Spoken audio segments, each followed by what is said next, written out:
All right.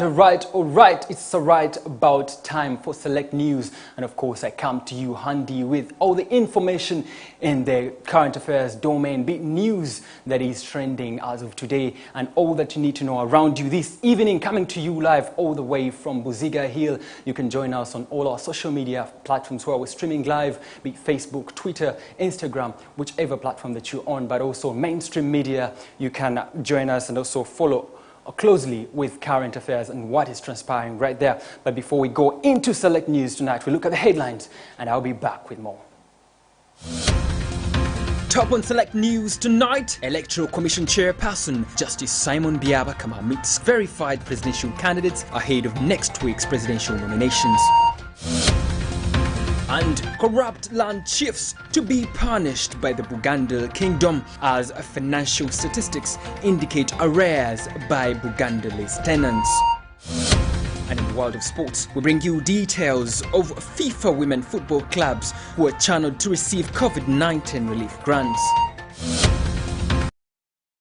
Welcome you back from the headlines on this particular day, the 29th day of the month of October. Slowly by slowly, we are folding up the month and, of course, diving deeper to the closure of 2020. Very soon, 2020 will be a year that is in history. It's been a challenging year indeed. And of course, we shall be folding up and shall be looking back and see the various challenges and the lessons that we didn't learn from the year 2020. Well, I'll be straight away moving on to the details of Select News tonight. The Electoral Commission has called for a last-minute meeting with presidential aspirants intended at emphasizing the need to follow measures put in place for nomination dates scheduled for the 2nd of November and the 3rd day of November. Our reporter Asif Sechawunga was on ground and now reports. There are speculations and fears that the soon-to-commence presidential nominations could be marred with violence if the candidates do not adhere to the measures put in place.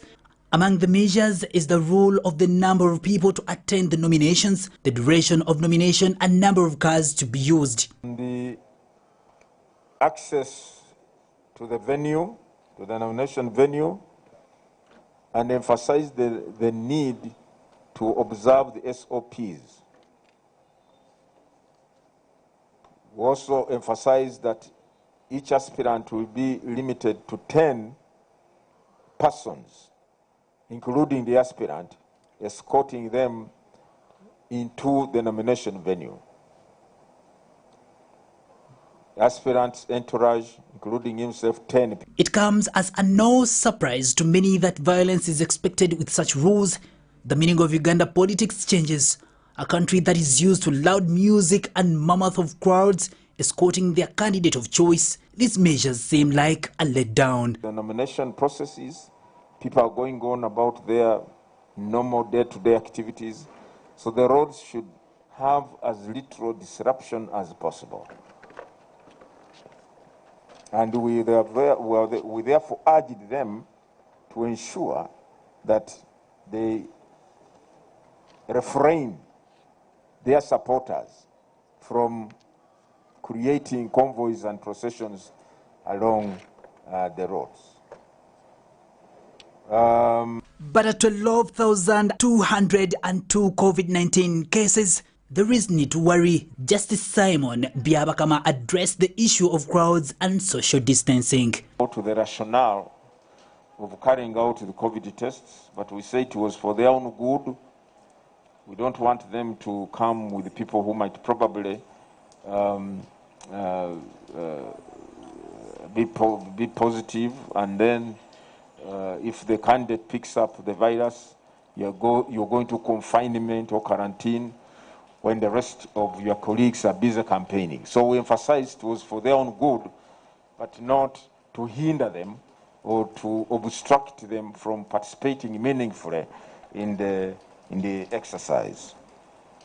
Aside from the fears of crowds, members have been cautioned about late coming. Regardless of the circumstances, time is everything, Byabakama noted. We also emphasized the issue of timekeeping, because given that we have a number of aspirants already who have been cleared, 10, and maybe others will come on board. So the aspirants should strictly observe time and ensure they report in a time so that you leave the venue for your colleague who is coming in after you. And we emphasize that if you come late, we will not allow you to eat into the allotted time of the aspirant who will be compliant with the time observation. So that aspirant may miss out until maybe all the other booked slots have been utilized, and then we identify for him or her a free slot. So we also emphasized that one. 87 Ugandans showed interest in this position, but only 21 picked nomination forms, and among them, only 10 have confirmed nomination dates. The fundamental questions remains: will the opposition see eye to eye with the Electoral Commission on this clause? Hasif Sechunga, STV Select News. Well, I welcome you back from that report, and of course our eyes are going to be at Chambogo, where the nominations are going to be kick-starting next week, and we surely do know that certain activities and certain things that do come with excitement are just going to be very much as inevitable. We're likely to see crowds, but how are these crowds going to be contained and regulated to see that the guidelines that are put in place can be followed to the dot? Well, moving on to the next story, as politics does dominate our bulletin tonight.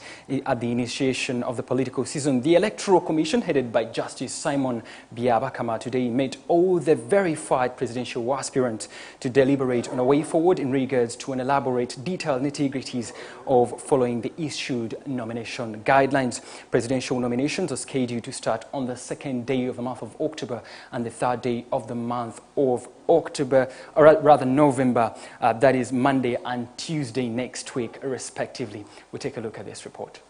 The meeting between Electoral Commission and presidential aspirants to forge a way forward on implementation of issued guidelines ahead of nominations was attended by Aspirant General Mugisha Muntu, the ANT candidate, NRM Secretary General Kasule Lumumba, NUP Secretary General Lubongoya David, Kalemba Nancy Linda, and aspirant among others.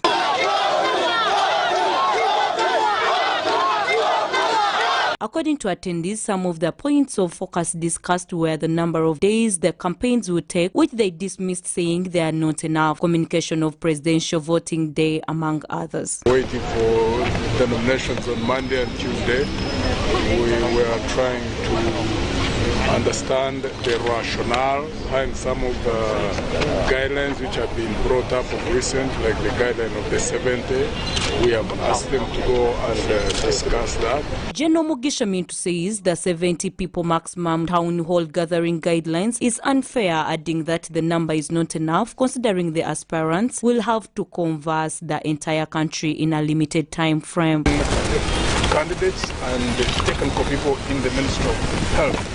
So the issues we want to understand from them, because this whole exercise is being managed around COVID. And up to now, for the last 2 months, we have been asking, let's hear the experts, what they are saying, because there are issues that we have to raise with them. And understand why, for example, we cannot have rallies when we are seeing in other countries that they do have rallies. NRM Secretary General has asked the EC to meet all the stakeholders in this election so that candidates are not intercepted on the wrong side of the law, especially by security agencies. She urged the EC to put in black and white all issued guidelines. So bring in also police to discuss with the candidates and the agents to agree on how best to make this process so credible for every participant. David Lubongoya, the NUP Secretary General, said the Electoral Commission's demand to have all the 10 people escorting candidates testing for COVID-19 is unrealistic, and the EC should conduct these tests on their budget instead. Schedule and all that. And there are things which we strongly objected to, like the requirement that everyone who goes for nomination must have a COVID-19 test certificate. We, of course, questioned the rationale, and secondly, we're talking about the fact that it's not, these results can easily be forged. We know, I mean, a candidate can easily be given a positive result when they actually know. The rest of the candidates indicated readiness to comply with EC guidelines ahead of the presidential nominations. The 10 people, betugenda otambula nabo. kye babadde batugambye naye mu nkomerero batugambye tukomewo enkya n'abantu baffe 10 bajje babatestingire wano naye nera waliwo kye bagambye nti mu konvoyi mulina okuba. Maria Dana Namiro, Sarah Nakandi, STV Select News. Well, thank you very much for sticking to Ace TV and particularly Select News. And of course, we do continue with more news on Select News tonight. Now, the National Bureau for Non-Government Organizations, the NGO Bureau, has with immediate effect halted operations for National Elections Watch Uganda New You, an organization. Hence, there will be no further activities or statements to that effect. NGO Bureau under the Ministry of Internal Affairs is mandated by the NGO Act 2016 to register, monitor, inspect and also coordinate and oversee the activities of all NGOs in the country. And that's Uganda. We'll take a look. While addressing journalists at the Uganda Media Center, officials from the NGO Bureau, led by Patrick Ezanga, revealed that the Bureau had only recently learned of the existence of the National Election Watch Uganda, an NGO focusing on the electoral activities. The NGO Bureau, abbreviated as New You, does not exist and is hereby illegal. That New You is a loose coalition that was established by 60 organizations which proceeded to commence its operations without incorporation, registration, or permission to operate within the laws of Uganda. It therefore lacks the legal authority or basis to transact any activity in its own capacity, since it will not be held liable for its actions.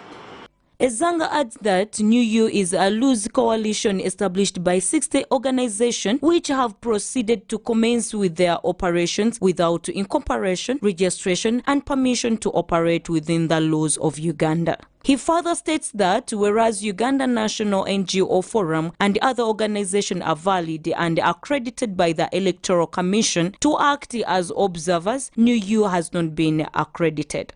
That whereas Uganda National NGO Forum and some of the organizations which are valid were accredited by the Electoral Commission in their own rights to be election observers in the forthcoming national polls, there was no such accreditation for New You by Electoral Commission.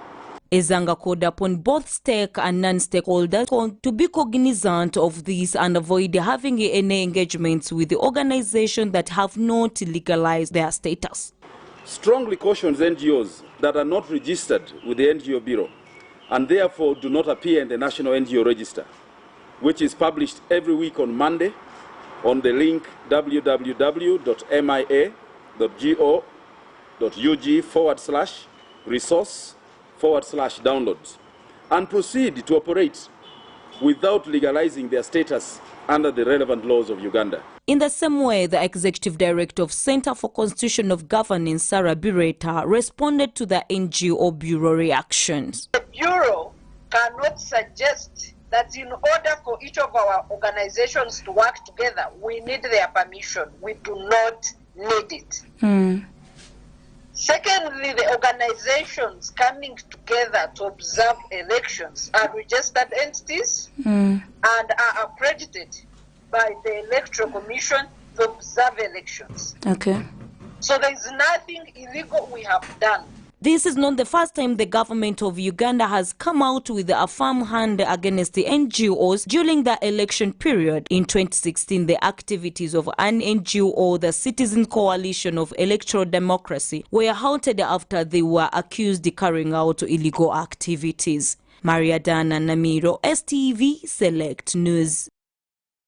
Well, we've seen many NGOs that have been halted. Of course, that particular one, New You, was an NGO, but also an umbrella body that has been housing many other NGOs under it, and just has been halted and closed with immediate effect on grounds that it was operating illegally, and perhaps it did violate the laws that govern its operations. Well, we shall be moving on to a story that did dominate earlier this week. That's just the former Deputy Government spokesperson, Colonel Shaban Bantariza, who has been laid to rest today at his ancestral home in Mitoma district. Well, top government and NRM officials did attend his burial despite various allegations, but also the government did come out and confirm that he did succumb to COVID-19. We do take a look at that report. Friends and family of the fallen deputy government spokesperson Shaban Bantariza have gathered at his home in Mitoma district, western Uganda, for the final send-off ceremony. Bantariza passed away on Tuesday at Mulago Hospital, where he had been admitted in the ICU. His body was transported to Mitoma by the COVID-19 task force and the Uganda People's Defence Forces. Despite it being a small send-off, it was attended by close family relatives, select officials from government, members of the NRM party and army officials. Colonel Bantariza was rushed to Mulago Referral Hospital after his health deteriorated. He has been at the intensive care unit since Sunday, suffering from hypertension, but according to the government spokesperson and executive director of Uganda Media Center, the colonel succumbed to the coronavirus. Colonel Bantariza was a family man and is survived by a wife and children. The colonel has been laid to rest today afternoon. Karo Tumwine, very much for sticking with Ace TV. Of course, Colonel Shaban Bantariza was a very vocal NRM person that did serve in various capacities. He did serve the state in various capacities, and he shall be remembered for being a committed military officer, but also a UPDF spokesperson. Colonel Shaban Bantariza was born in the year 1963, and he did succumb to COVID-19 just 2 days ago. That's the year 2020. We do look at his life story, which we did compile and put together for you. Take a look. Shaban Bantariza was born in 1963 in Mitoma district in Western Region. He would later attend St. Leo's College Shogowe in Fort Portal, Kabarole district for his O-level studies. Bantariza then joined the Catholic Brotherhood, where he trained as an elementary school teacher. Bantariza, after a short stint as a teacher, would later join Makerere University, but in 1985 decided to drop out of school and join the National Resistance Army and the Forces of Change under Yoweri Museveni, joining the war that brought the NRM regime to power. In his military career, Shaban Bantariza attended and graduated from the Uganda Senior Command and Staff College in Chimaka, Jinja, to solidify his status as senior soldier while at the rank of Lieutenant Colonel. Bantariza served as the spokesperson of the Uganda People's Defence Forces from 2000 to 2002 and from 2003 to 2006. In between 2006 and 2009, he served as the commandant of the Oliver Tambo Leadership School in Kaweweta, Nakaseke district.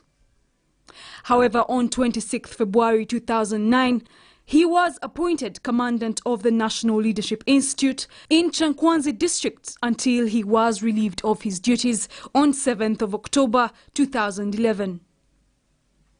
Colonel Bantariza's life was never short of ups and downs, and in June 2013 he was appointed as the Deputy Executive Director of the Uganda Media Center, but a year later, at the rank of Colonel, he was arrested and charged with embezzlement and fraud. He was later remanded to Makindye Military Prison by the General Court Martial chaired by Major General Levi Karuhanga. This proceeding would last for almost 3 years, but in April 2015 he was acquitted, and in June of that very year he resumed work at the Uganda Media Center as the Deputy Executive Director.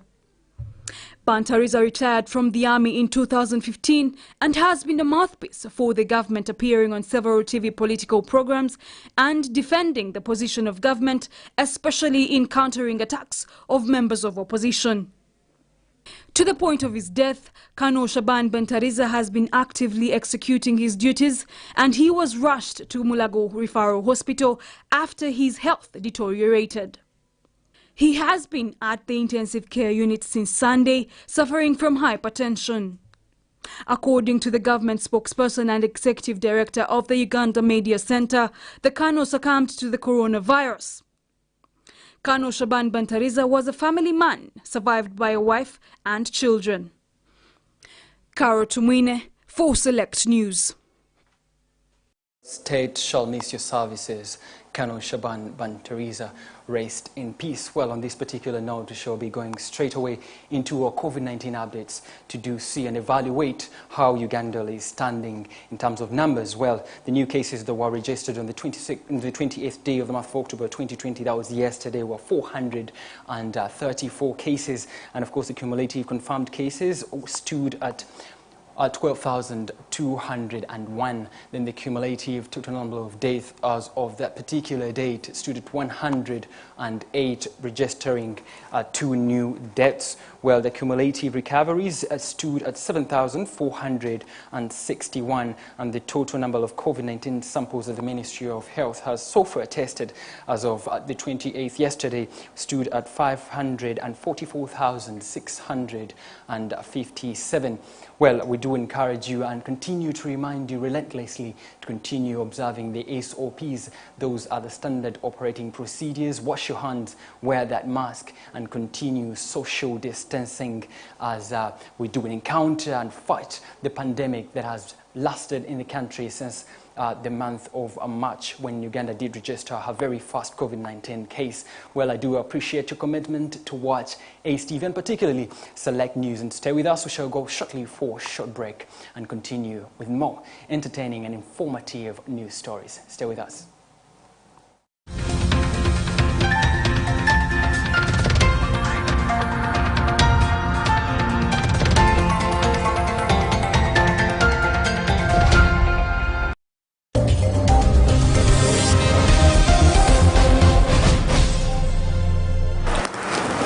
Do you think that you need internal reforms within the NRM Electoral Commission?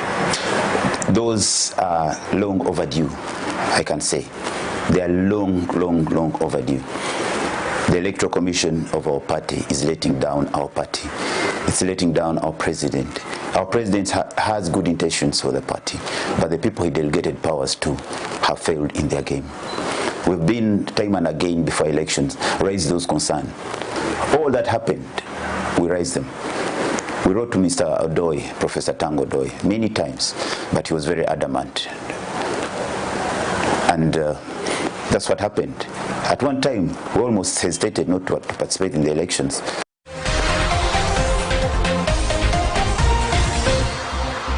Thinking security, here is your #1 security solution provider, CYCLOPS Defense Systems. We specialize in a wide range of security solutions for individuals, companies, schools and businesses, such as security systems, cybersecurity, executive concierge, child protection, investigation, data protection, defense training, carrier self-custody, among others. We also have accessories such as investigation pens and glasses. Find us at Plot 2 Mviro Lane, Apartment 2B, Kololo.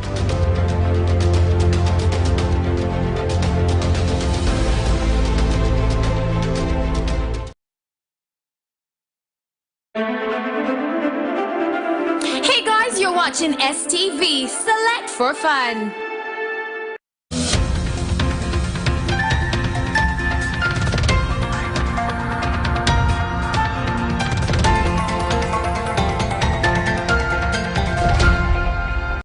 Thank you very much for sticking with us. And of course, you can join the conversation on all our social media platforms, and that is on Facebook at STV Uganda, but also on Twitter at STV Uganda, and Instagram as well. Well, coming in on short notice, President Museveni, Chadondo East Member of Parliament Robert Chagulanyi, General Mugisha Muntu, and other presidential hopefuls will, on the 12th day of the month of December, have a face-off in a presidential debate. Well, this was revealed that by the Inter-Religious Council of Uganda, IRCU, on Thursday, the 29th of the month of October, and that is today. According to IRCU Communications Manager Sharon Akidi, the debate will be aired live on television stations, but also as well as radio stations around the country. She also added that that they are in discussions with the National Broadcasters Association, or the National Association of Broadcasters, that is NAB, and media owners to determine how the presidential debate will be broadcasted widely. And of course, we do look forward to the very first presidential debate that will be held in this political race, or this presidential race, on the 12th day of the month of December. But also there will be a second presidential race shortly afterwards. Well, I'll be moving on straight away into our most stories on Select News now that we did compile for you. That was on short notice. Well, as fallen Pastor Augustine Nyiga's mourners continue to flock, Revival Christian Church in Kawala in various dignitaries. Today, the Katikiro of Buganda, that is Charles Peter Maiga, among others, reacted to dramatic utterances heard at the deceased's send-off. We'll take a look.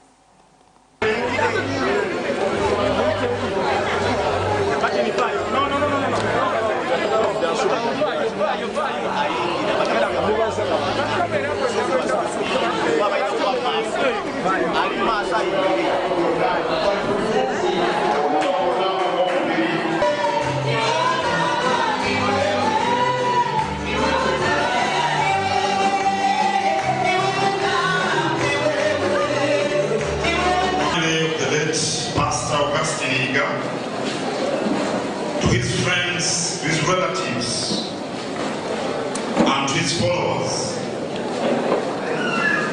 We all shall experience death, but we never get used to it.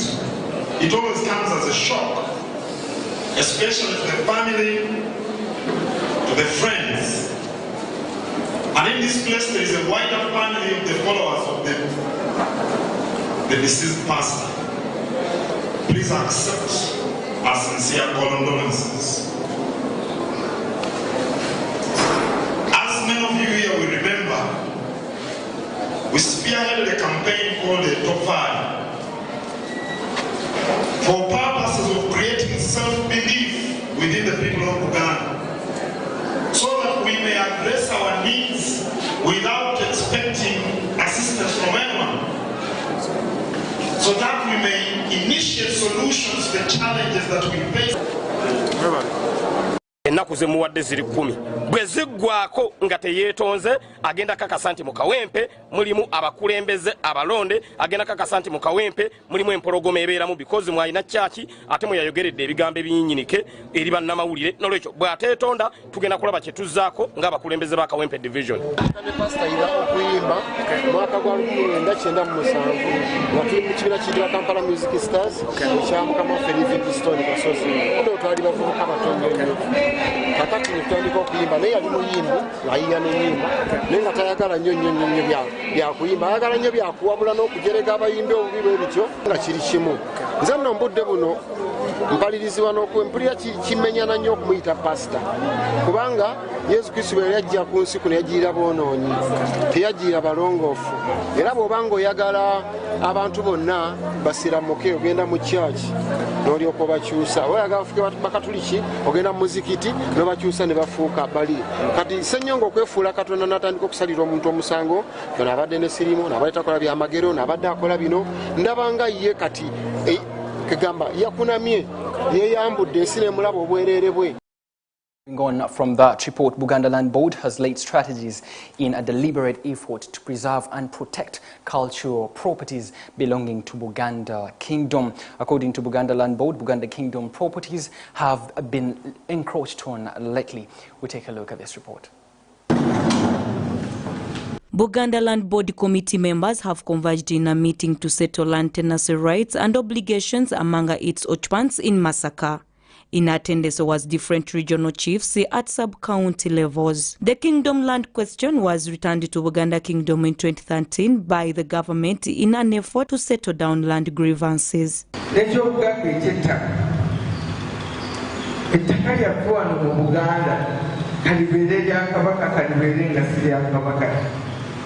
On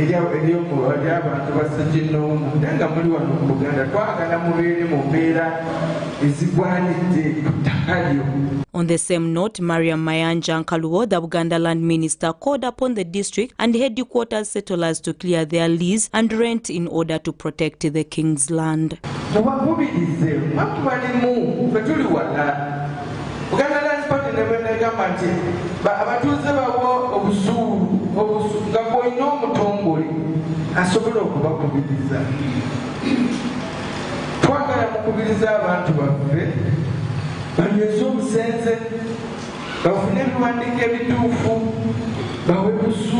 Mr. Simon Kabogoza, the head of Buganda Land Board, addressed the issues ranging from increase in price of Buganda land in line with the human population to land grabbing and corruption cases within the land sector. Ekyo kizze n'okusomooza okubeera nti abantu bangi bajja n'obufere, abantu bajja nga bagala okutwala ebintu ku bwereere, abantu bajja nga balowooza nti ettaka ly'Obwakabaka lyakusanga busanzaawo okolenga bw'oyagala.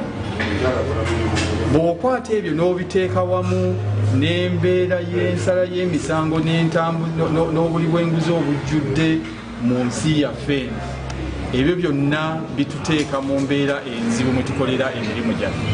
A resolution was later reached for Buganda Land Board members to traverse the various regions if Buganda is to solve land problem in the kingdom, both on Milo and Crown lands. Bwagadde tujjukiza nti abantu bonna abali ku ttaka ly'Obwakabaka bantu ba Kabaka, mu kifo ky'okkaayana nabo tutuule nabo tubamanyise kye bateeka okukola. Mu ekyo nno waliwo n'abo abagaanye okutegeera nti ettaka lya Kabaka nga batusaba ebiwandiiko bino na biri. Nze owessaza sitereka byapa bya Kabaka, nedda biina gye biri. Maria Diana Namiro, Edith Nabagirika, STV Select News. Well, this story speaks volumes, and of course it speaks very heavily and harshly against corruption within the chiefs of the Buganda Kingdom. We shall be moving on from that report. The Minister for Youth, Nachiwara Chienji, has today distributed face masks in the areas of Bukomansimbi district in what she termed as a renewed vigor in the fight against COVID-19 following the daily increasing cases. We take a look at this report. Uganda has exceeded the 11,000 mark of COVID-19 with a continuous registration of deaths. In a communication by the Ministry of Health during the onset of the disease, proper wearing of masks will act as a buffer to these increasing cases.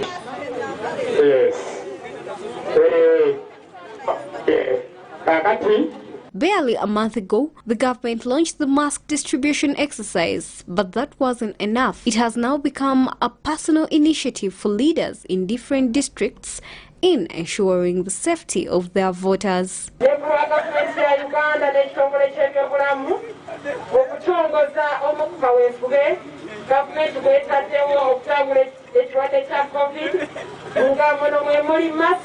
Mwemuli okubiriza abatuuze okwewa amabanga gafuute mwemwemu tukala omukisa guno okutongoza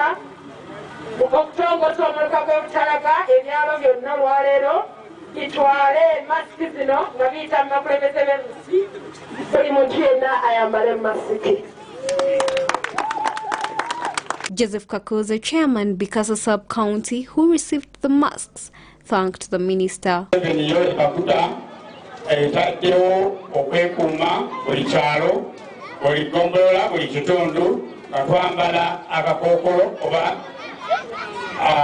Nachiwala took the opportunity to warn the residents against political and religious wrangles that slow development. Era tosobola kusanga nga nenyizwe mu lutalo wantu wonna mbasaba erinnya lyange temuliteeka mu ntalo. Nze ntambula bw'omu bwenti wano nzeewo ne MPN nze ntambula bw'omu ki bwenti n'olwekyo erinnya lyange tolikwata ddigatta mu birala. Abantu lwaki babadde beetamiddwa nga bakoowu olw'ensonga nti okukuta kususse ne mu gavumenti mwennyini okukuta kukola ki? Her warning comes at a much-needed time when parties like NRM are struggling with reconciliation efforts amidst increasing COVID-19 cases. Shamira Nagawa, STV Select News. Thank you, Honorable Natura Chinji, for being involved in the combat against COVID-19. We really do appreciate that. And of course, Select News will take a very short break, and we do return with what is happening in the world of business.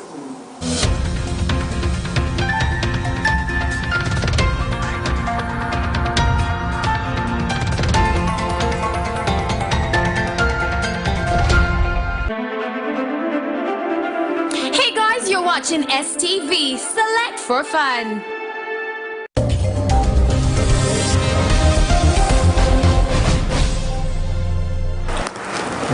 Do you think that you need internal reforms within the NRM Electoral Commission?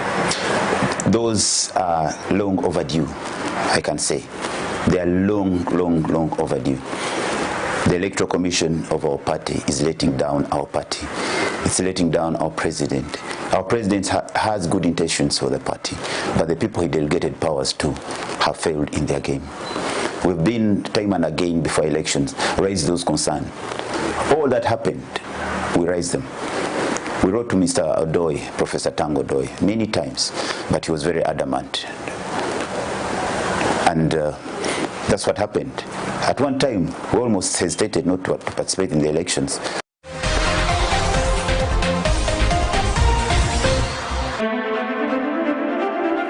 Hey guys, you're watching STV Select for Fun.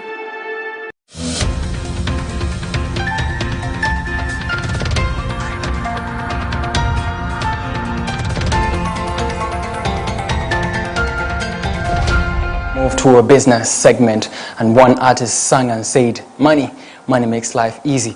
We move on to that story that we did compile for you tonight. In the first ever Corporate Innovation Summit organized today under the theme, Building a Culture of Innovation to Fuel Business and Economic Recovery, participants from various organizations on a roundtable have today discussed on how innovation can be embraced in the country. We'll take a look.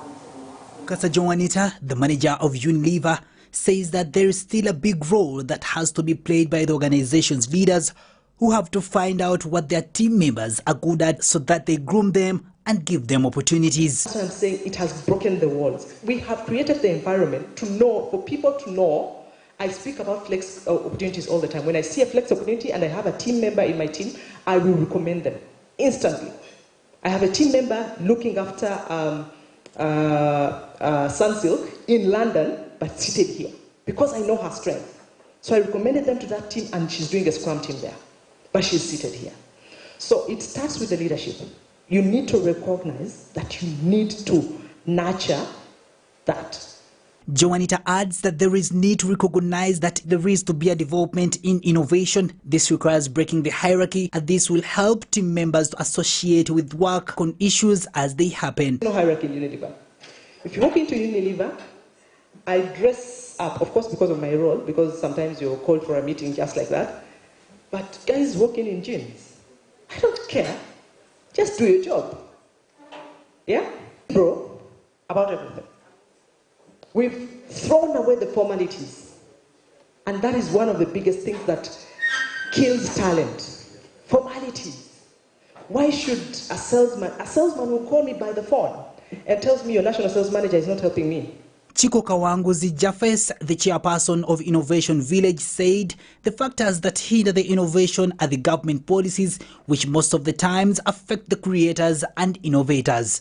It's not sufficient to deal with the full problem of policy and that will enable us to build promising startups. For example, we have countries that now have what we call a startup act. Adds that this summit is not only important for the innovation sector, but also uplifting young talent and provide a platform to empower the youths.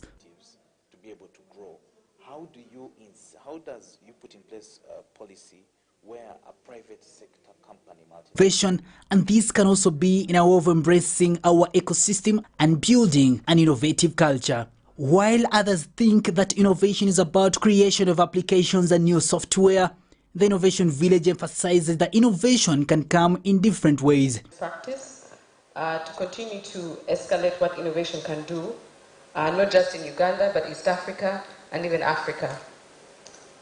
So you've seen the word Future Lab stamped across. And I'm here just to give some insights on what Future Lab is. The innovation... Asif Sechunga, STV Select News. For sticking to Ace TV, we do move on to our sports segment, where FUFA has confirmed that they will distribute 735 million Ugandan shillings to all women football clubs who engage in association football, including the FUFA Women's Super League, Women Elite League, regional league clubs, and the women beach soccer clubs. FUFA said that the FIFA grant will be used to cater for the 2-year Tech Flight project, which is aimed at developing women's football in Uganda.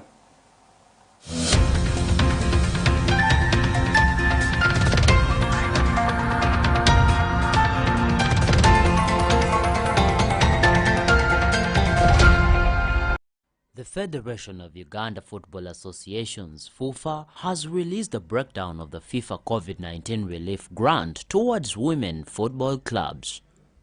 It should be noted that FIFA allocated $5,000, approximately 1.864 billion Ugandan shillings, to each of its 211 member associations, specifically towards the development and continuity of women's football after the outbreak of COVID-19. According to the breakdown, FUFA Women's Super League clubs will receive 400 million, with each of the 10 clubs in the division receiving 40 million. The FUFA Women Elite League will be given 180 million, with each of the 12 clubs in the division given 15 million. The regional leagues will receive 150 million, with the 50 clubs playing at the regional level receiving 3 million each. The 5 clubs which compete in the Women Beach Soccer League will receive 1 million Ugandan shillings each, and the clubs are expected to receive the funds starting Friday 30th of October 2020. Tini Rukabwe, STV Select Sports News. Well, substitute Rashford struck 3 times after coming on in the 63rd minute to remind Solskjaer he is the main man at Old Trafford. United took the lead midway through the first half when Marcus Greenwood revived a through ball from Paul Pogba and struck the ball across Peter Gulassi and into the far corner. We'll take a look. Marcus Rashford scored a second-half hat-trick as Manchester United seized Glenn Solskjaer. He is the first ever hat-trick after initially passing up the opportunity by handing the penalty to Anthony Martial, so he could score his first goal of the season instead. Elsewhere, Chelsea beat Russian debutants Krasnodar 4-0, with Hakim Ziyech netting his first goal for the Blues this season. Callum Hudson-Odoi put Lampard's side up front, and Timo Werner shot from a spot kick, while Christian Pulisic grabbed a late winner. Tini Rukabwe, STV Select Sports News. Well, we do appreciate your commitment to what Select News, brought to you by myself, Elijah Tudiagmanawe. And of course, we do encourage you to keep the date, same time, same place tomorrow, as we continue to deliver to you current affairs and all the news that you need to know in the current affairs domain, information that you need to know, be it history, being documentation, among other things, only on Select News. Of course, this does mark the end of Select News tonight. And up next will be the Race 2021 that is going to be casting an eye on quite a number of issues in the political domain still, and among others. Well, my name is Elijah Tudiagmanawe, and of course I encourage you to stick to Ace TV as we continue to give you more programs. God bless this proud nation. It's a good night from me.